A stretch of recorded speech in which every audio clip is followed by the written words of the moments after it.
নদীর ওপর নির্মাণাধীন পাকা সেতু, পাশের কাঠের সাঁকোর ওপর দিয়ে ঝুঁকি নিয়ে চলাচল করছেন এলাকাবাসী।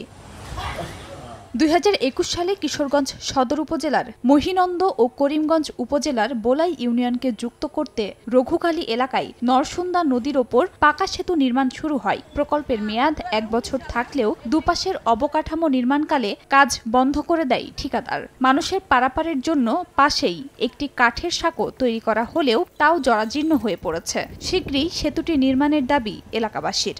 এই ব্রিজটা এই ঠিকাদারে পাইছে পায়া এই পর্যন্ত কাজ করে ফেলায় তো গেছে গা। অনেক মানুষ ওই দিক দিয়ে যায়, কিন্তু যাতায়াতের পথে দেখলাম ওইখানে প্রায় দুর্ঘটনা ঘটে। জনগণের জন্য অনেক কষ্টকর, মানে দেখেন গাড়ি নিয়ে চলতে পারি না। এই ব্রিজটা যদি সুসম্পন্ন করা হয় মানুষের যাতায়াতে অনেক সুবিধা হবে।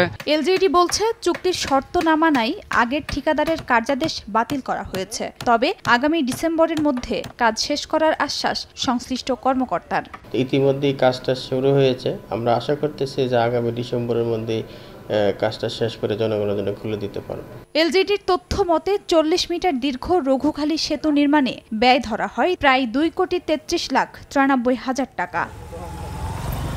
সময় সংবাদ, কিশোরগঞ্জ।